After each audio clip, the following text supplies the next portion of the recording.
aide, et je pense qu'on ne va pas en rester là d'ailleurs, parce que il y a des constantes, y compris dans le droit des circonstances exceptionnelles. Une loi d'exception, elle doit être limitée dans le temps, elle doit être proportionnée, autant de choses que la loi hongroise a volontairement ignorées et qui laissent beaucoup d'inquiétudes et qui sont inacceptables au niveau de l'Union européenne. Je pense que la Commission européenne pourrait saisir la Cour de justice en référé, comme elle l'a fait pour la Pologne déjà, et qu'ensuite les procédures au Parlement européen, au Conseil, suivront leur cours. Un mot encore sur la situation très spécifique de l'Allemagne. Est-ce que vous arrivez aujourd'hui à expliquer ce taux de morbidité très faible? Oui, peut-être par un civisme et une discipline de la population qui est assez exemplaire et assez unique d'ailleurs en Europe.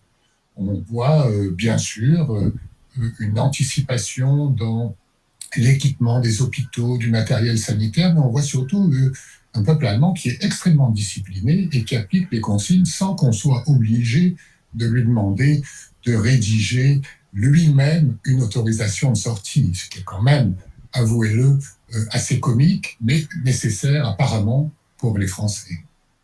Plus globalement, est-ce que vous avez le sentiment que cette épidémie, elle renforce ou elle souligne la différence, la fracture entre l'Europe du Nord et l'Europe du Sud, à la fois sur un plan sanitaire et aussi sur un plan économique?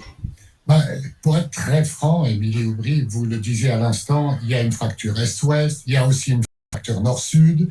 Ça dépend des cultures, des traditions, de l'histoire de chacun des pays. On voit bien que nos amis allemands, nos amis néerlandais ont beaucoup de mal avec le principe d'un emprunt mutualisé et donc d'une dette mutualisée. Ils ont toujours l'impression de payer pour les autres. En réalité, ce n'est pas vrai.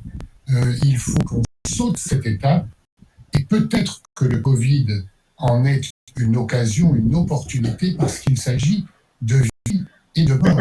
Et que donc là, on n'est plus faire des comptes d'apothicaires en regardant où sont les intérêts des uns et des autres. Il faut agir en solidarité. Alors on sent bien une réticence, notamment des Allemands, à faire des eurobonds, des coronabonds pour essayer d'aider tout le monde en réalité. Mais ce qui est nouveau, c'est que le virus, c'est un facteur exogène qui vient de l'extérieur, qui n'est pas dû à la bonne ou à la mauvaise gestion.